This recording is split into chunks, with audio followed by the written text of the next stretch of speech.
أعوذ بالله من الشيطان الرجيم. بسم الله الرحمن الرحيم.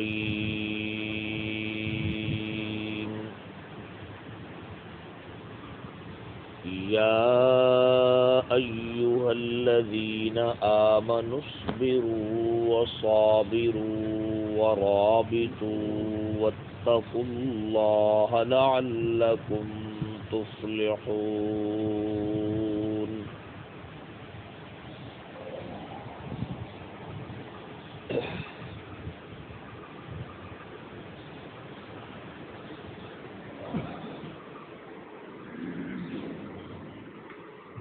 سورہ آل عمران کی آخری آیت مبارکہ میں ایمان والوں کے لیے جن 4 چیزوں کا حکم بیان ہوا ہے، بالیقین اس کے ترجمہ کے بارے میں اور مختصر مفہوم کے بارے میں کچھ نہ کچھ بات آپ کے ذہن میں آ چکی ہے۔ پہلا حکم اللہ رب العزت کی طرف سے جو ایمان والوں کو دیا گیا وہ یہ ہے کہ یا ایھا الذین آمنوا اصبروا، اے ایمان والو کیا کرنا ہے؟ صبر کرنا ہے۔ صبر کی پوری حقیقت اور اس کی مختلف انواع آپ سن چکے ہیں۔ دوسرا حکم ہے وصابروا، اور مصابرت اختیار کرنا۔ مصابرت کیا ہے؟ میدان جہاد کے اندر دشمن کے مقابلے کے اندر ثابت قدم رہنا۔ اصبروا کا تعلق عام زندگی کے ساتھ ہے، صابروا کا تعلق اس زندگی کے ساتھ ہے جو میدان جہاد میں ہوتی ہے، یعنی دشمن کے مقابلے میں پوری ثابت قدمی، جرت، شجاعت اور دلیری کے ساتھ تم نے ڈٹ کر کھڑے رہنا ہے۔ یہ نہ ہو کہ میدان جہاد میں جو دلیری ہے، جو ثابت قدمی ہے، جرت ہے، اس میں دشمن تم سے سبقت نہ لے جائے۔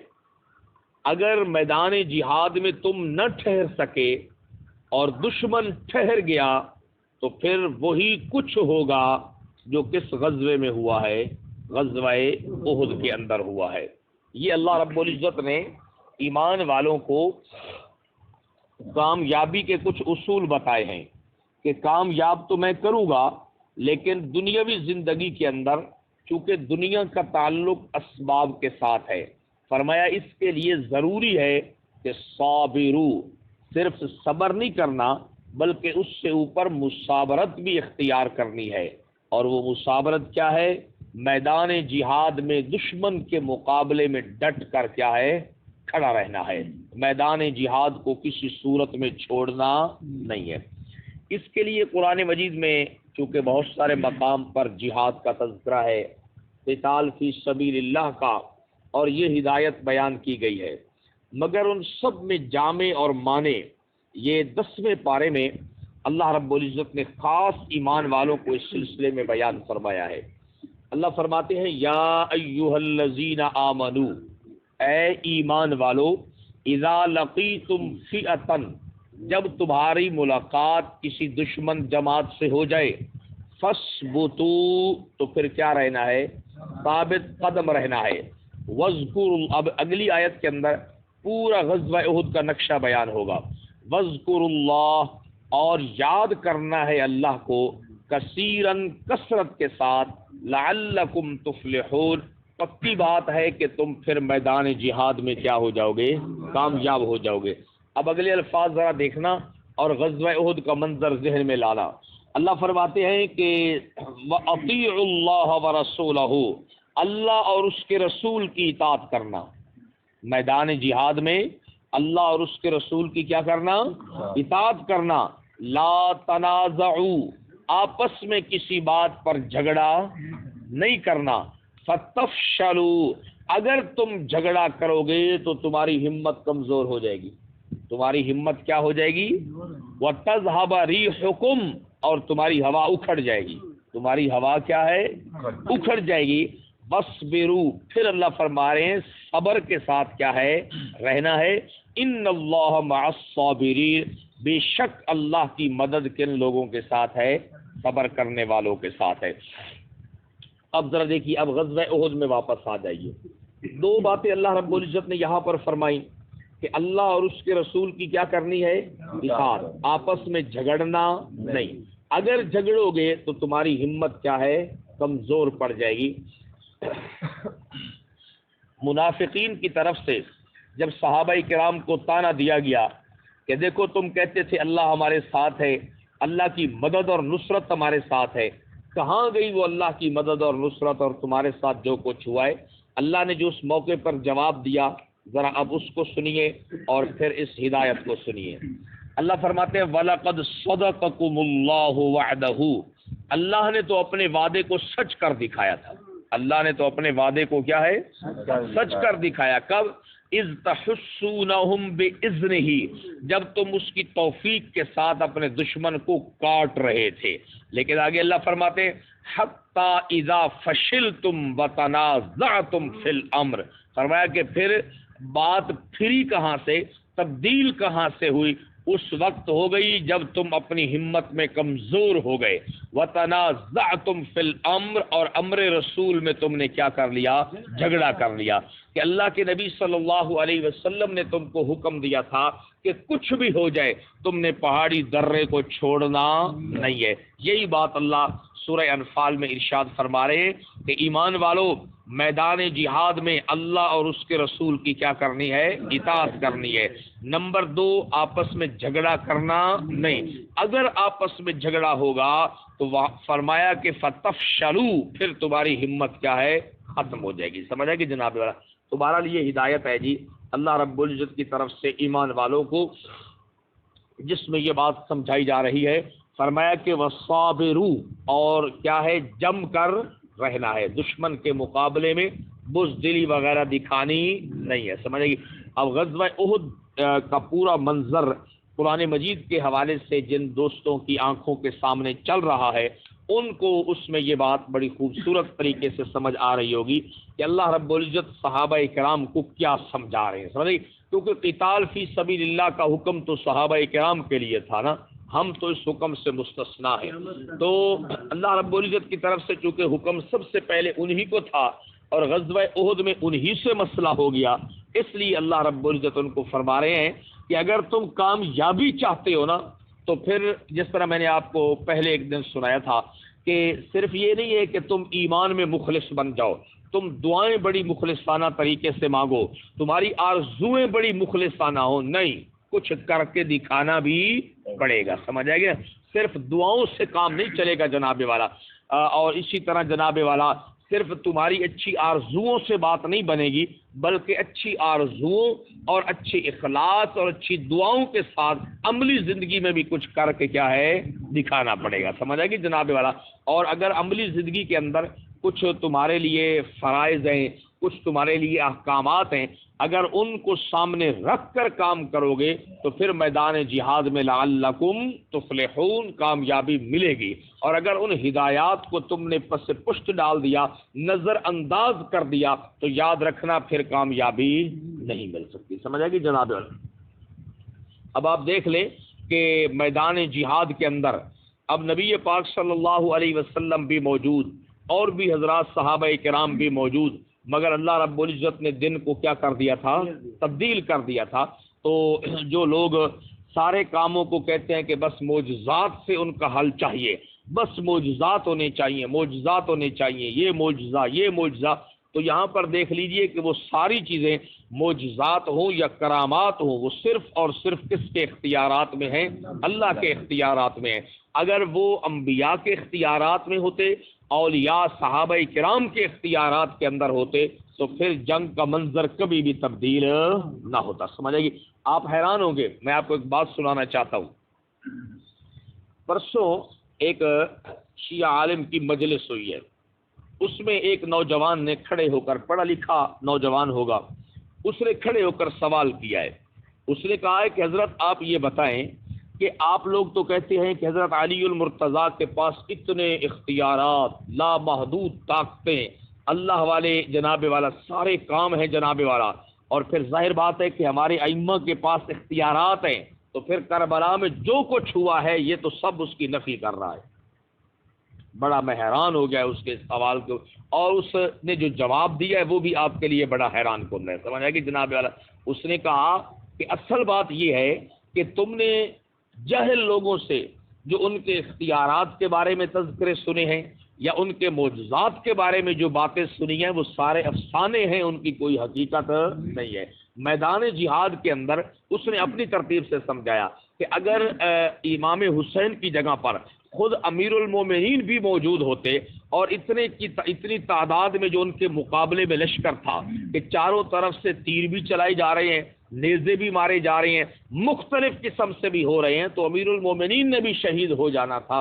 یہ نہیں ہے کہ انہوں نے شہادت سے پھر کیا ہے بھائی بچ جانا تھا. وہ کہتے ہیں کہ تم نے یہ جو باتیں سنی ہوئی ہے، حضرت علی رضی اللہ تعالی عنہ جو ہے نا، وہ ایک ان کے مولوی جو ہے نا، وہ جو چھڑل مولوی ہوتے ہیں جو چھوڑتے رہتے ہیں جناب والا، وہ کسی نے کہا، اس نے باقاعدہ اس کا حوالہ بھی دیا کہ ہمارے ایک مولوی صاحب انہوں نے کہا کہ کوئی غزوہ تھا جس میں حضرت علی رضی اللہ تعالی عنہ اکیلے گئے تھے اور اکیلے 12,000 دشمن کے لشکر کو انہوں نے چاروں طرف سے گھیر لیا، اور دشمن حیران ہوتا تھا کہ ایک بندہ ادھر سے دیکھیں تو ادھر بھی ہوتا ہے، ادھر سے دیکھیں تو ادھر بھی ہوتا ہے. اس نے کہا یہ سارے افسانے ہیں، ان کی کوئی حقیقت نہیں ہے. سمجھ آئے گی جناب والا کہ 12,000 کو اکیلے انہوں نے گھیر لیا، پھر 12,000 کو انہوں نے اکیلے رسیوں میں جکڑ لیا، پھر 12,000 کو پکڑ کر مدینے میں بھی کیا ہے حضور کے پاس لے آئے. تو اس نے ایک دن پہلے یہ سنی تھی، اس نے اس سے سوال کر دیا کہ آپ ان کے اختیارات، اتنے معجزات، اتنی چیزیں بتا دیتے ہیں، مگر اس نے پھر ان کو یہی بات بتائی ہے کہ ہم کرامات کے قائل ہیں، انبیاء کے اور ائمہ کے معجزات کے قائل ہیں، اس کی بات ہے، لیکن یہ بات اصل میں تمہاری غلط فہمی کے اندر ہے کہ یہ چیزیں ان کے اختیارات میں ہیں، یہ چیزیں ان کے اختیارات میں نہیں ہیں. سمجھ آئے گی جناب والا؟ اگر معجزہ دکھا دینا اور اگر معجزے کے ذریعے سے کام کر کے دکھا دینا ان کے اپنے اختیارات کے اندر ہوتا تو پھر غزوہ احد کے اندر یہ منظر تبدیل نہ ہوتا. سمجھ آئے گی جناب والا؟ تو یہ لوگ جو ہے نا وہ عجیب و غریب کہانیاں بناتے رہتے ہیں. اب یہ غزوہ احد کے حوالے سے آپ دیکھ سکتے ہیں کہ حضرت علی المرتضیٰ بھی اندر موجود تھے یا نہیں تھے؟ کیوں جی؟ اور انہی کے چچا سید الشہداء امیر حمزہ کا جناب والا قتل ہوا، ان کے جسم کا مسئلہ ہوا اور ان کے ساتھ یہ واقعہ پیش آ گیا. بھتیجا اندر موجود ہے جس کے پاس اختیارات ہیں، سب کچھ ہے، جو لوگ کہتے ہیں خدائی اختیارات ہیں اور ہر قسم کے معجزات، کرامات، سب کچھ انہی کی طرف سے ہو رہا ہے. تو کیا خیال ہے پھر وہاں پر وہ نظر تو نہیں ہے؟ اللہ نے خود فرمایا تلک الایام نداولها بین الناس، ہم ایام کو لوگوں کے درمیان کیا کر دیتے ہیں؟ پھیر دیتے ہیں. پھر جب میں پھیر دوں تو اس کو کوئی ہٹانے والا نہیں ہوتا. سمجھ آئے گی جناب والا؟ یہ ایک آپ کے لیے عجیب بات تھی. اور اس سے پہلے جو ہے نا یہ دوسرے پارے کی آیت ہے، یہاں پر آپ کو یاد ہوگا یہ معجزات اور کرامات کے سلسلے میں نا یہ پیر نصیر صاحب نے ایک کتاب لکھی ہوئی، اس میں قرآن مجید کی اس آیت پر اس نے عجیب حوالہ دیا ہے. اس کو آپ اپنے ذہن میں رکھیں اور ان باتوں کو غور سے سنا کریں. اللہ جو فرماتے ہیں نا کہ ام حسبتم من تدخلوا الجنۃ ولما یأتکم مثل الذین خلوا من قبلکم، کیا گمان کر لیا تم نے کہ ایسے مفت میں داخل ہو جاؤ گے جنت میں، کوئی مشقت اور تکلیف نہیں آئے گی. ولما یأتکم مثل الذین خلوا من قبلکم، حالانکہ ابھی تک تمہارے اوپر پہلے لوگوں کے حالات آئے نہیں. مستهم الباساء، ان کو مالی تکلیفیں پہنچی، والضراء، اور ان کو بدنی تکلیفیں پہنچی، والزلزلوا، اور ان پہ زلزلے آئے، ان کو جھنجھوڑا گیا. اب اگلے الفاظ ذرا سننا. اللہ فرماتے ہیں جب یہ سب کچھ ہوا، حتی یقول الرسول، حتیٰ کہ رسول بھی کہہ اٹھے، والذین آمنوا معہ، اور وہ جو رسولوں کے ساتھ ایمان والے تھے، متی نصر اللہ، کہ کب آئے گی اللہ کی مدد. اس کے اوپر پیر نصیر نے جو ایاک نعبد و ایاک نستعین کی تشریح میں کتاب لکھی ہے، اس نے کہا اس سے ثابت ہو رہا ہے کہ انبیاء کے پاس اور ان کے ماننے والوں کے پاس معجزات اور کرامات ان کے اختیارات میں نہیں تھی۔ اگر کسی وقت اللہ رب العزت کوئی چیز ظاہر کر دے تو وہ اس کی طاقت سے ہوتی ہے، اگر ان کی طاقت میں ہوتا تو کبھی بھی نہ کہتے متا نصر اللہ، کہ اللہ تیری مدد کب آئے گی، کیونکہ وہ تو معجزات پھر ان کے اپنے پاس سے معجزے کے ذریعے سے دشمنوں کو تباہ کر دیتے، ان کو اوپر سے نیچے کر دیتے، پلٹ کے رکھ دیتے جناب والا۔ اس لیے یہ ساری باتیں جو ہے نا یہ افسانے ہیں، ان کی افسانوں سے علاوہ اور کوئی حقیقت نہیں ہے۔ باقی معجزات اور کرامات تو برحق ہے، مگر ان کا اختیارات کس کے پاس ہے؟ اللہ کے پاس ہے۔ اللہ رب العزت جب چاہتے ہیں تو اس کا اظہار ہوتا ہے، اللہ نہیں چاہتے تو پھر اس کا اظہار نہیں ہوتا۔ سمجھ آئے گی جناب والا؟ یہ بات اپنے ذہن میں آپ رکھ لیں۔ اللہ رب العزت نے کیا بتا دیا کہ اسباب دنیا کے اندر میدانوں میں کامیابی کے لیے کرامات چلیں گی یا قانون چلے گا؟ یار یہ باتیں سمجھ لو، یہ باتیں سمجھ لو، زندگی کا پتہ نہیں ہے۔ سمجھ آئے گی جناب والا؟ اسباب دنیا کے اندر مختلف مواقعوں کے اوپر کام ہونے کے لیے کرامات چلیں گی یا قانون چلیں گے؟ قانون چلیں گے۔ فرمایا اگر قانون کے اوپر چلو گے تو لعلکم تفلحون، قانون کو فالو نہیں کرو گے تو پھر وہی ہوگا جو کس جنگ میں ہوا ہے، غزوہ احد کے اندر ہوا ہے۔ سمجھ گی جناب والا؟ تو آج ہمارے ہاں بھی لوگوں کے ذہن میں اس قسم کی تو باتیں ہوتی ہیں نا اصل میں جناب والا۔ اللہ اکبر۔ فرمایا یا ایھا الذین آمنوا، اے ایمان والو، اسبروا، کیا کرنا ہے؟ صبر کرنا ہے، وصابروا، اور میدان جہاد میں جم کر کھڑے رہنا ہے، ڈٹ کر کھڑے رہنا ہے جناب والا، میدان جہاد کو چھوڑنا نہیں ہے۔ نمبر 3 ورابطوا، اور کیا کرنا ہے؟ رباط کرنا ہے۔ کیا کرنا ہے؟ رباط کرنا ہے۔ سمجھے گی؟ رباط کا قرآن مجید کے اندر جو معنی ہے وہ صرف اور صرف یہی ہے جناب والا کہ سرحدوں کے اوپر اپنی جو سرحدیں ہیں جناب والا، جن کے اندر باؤنڈری لائن ہوتی ہے، فرمایا اس کے اوپر تمہارے جو گھوڑے ہیں وہ ہر وقت بندھے رہیں۔ تمہارے گھوڑے ہر وقت کیا ہیں بھائی؟ بندھے رہیں، کیونکہ اس وقت گھوڑوں کے ذریعے سے ہوتا تھا جہاد فی سبیل اللہ۔ تو فرمایا کہ وہ چیز جو دشمن کو خوف زدہ کر سکے، دشمن کے اوپر رعب اور دبدبہ ڈال سکے، وہ کام ہر وقت تمہارا کیا رہنا چاہیے؟ جاری رہنا چاہیے۔ سمجھ آئے گی جناب؟ یہ بھی سورہ انفال کے اندر ہی اللہ رب العزت نے اس بات کا بھی تذکرہ کیا ہے۔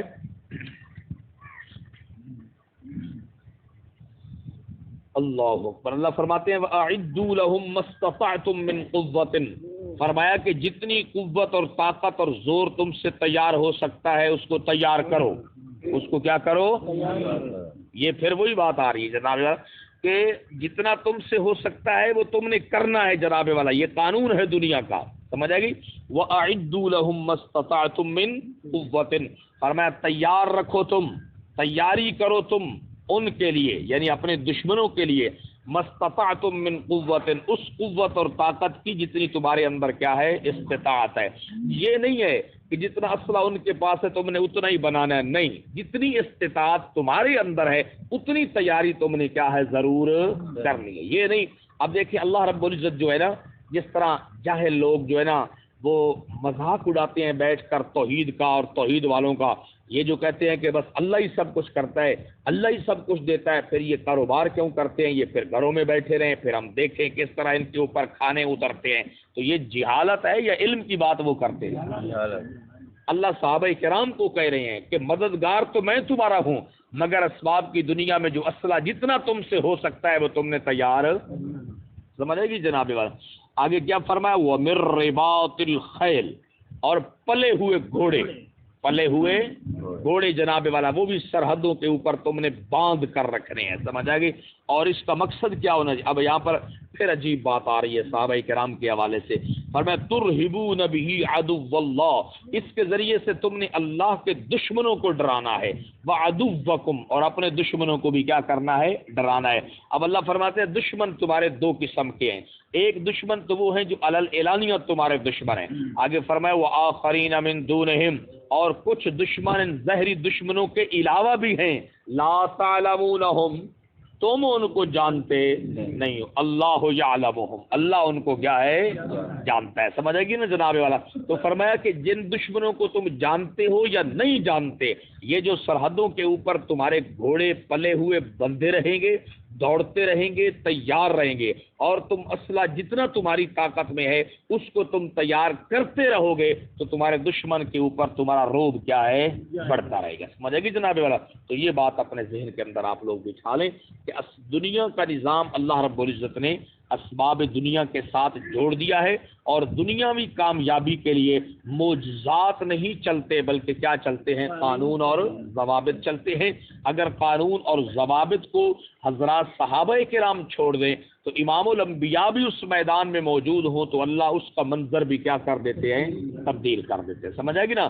یہ بات اپنے ذہن کے اندر آپ لوگ بچھا لیں.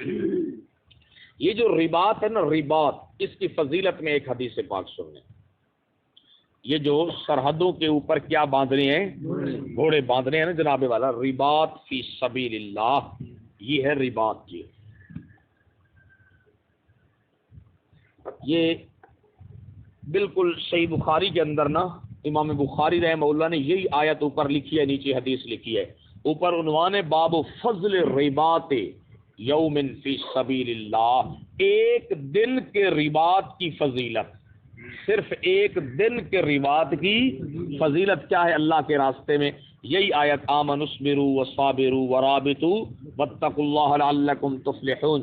نیچے حدیث ہے جی، حضرت سہل بن سعد الساعدی رضی اللہ عنہ ان رسول اللہ صلی اللہ علیہ وسلم قال، رسول اللہ صلی اللہ علیہ وسلم نے فرمایا، رباط یوم فی سبیل اللہ، رباط یوم فی، ایک دن کا رباط اللہ کے راستے میں، ایک دن کا رباط اللہ کے، یعنی ایک رات اپنی سرحدوں کے اوپر پہرا دینا.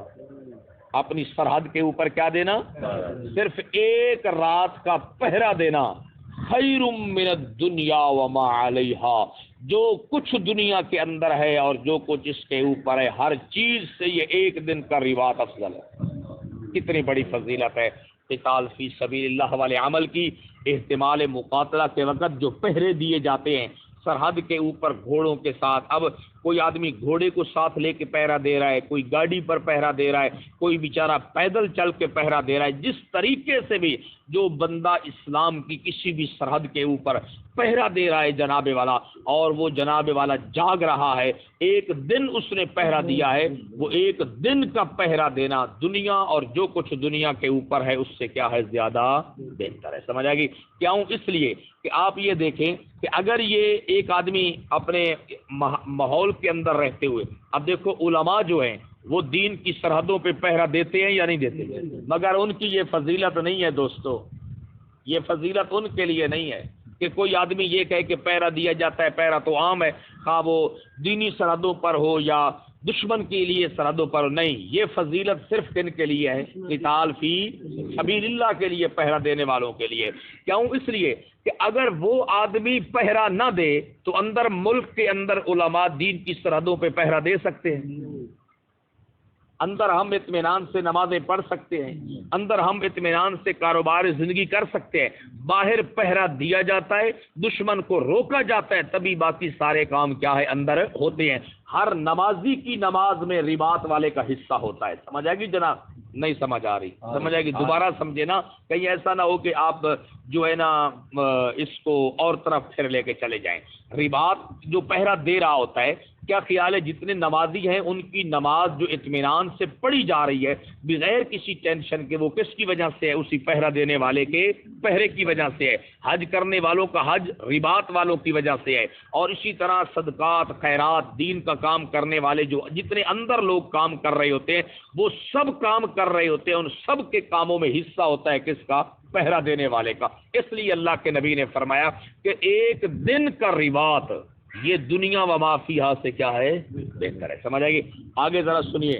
اور حضور نے فرمایا وَمَوْضِعُ صَوْتِ أَحَدِكُم مِّنَ الْجَنَّةِ، جنت میں تم میں سے کسی ایک آدمی کو اگر کوڑے کے برابر بھی جگہ مل جائے تو خیر من الدنیا وما علیہ، دنیا اور جو کچھ دنیا پر ہے اس سے کیا ہے؟ بہت بہتر ہے.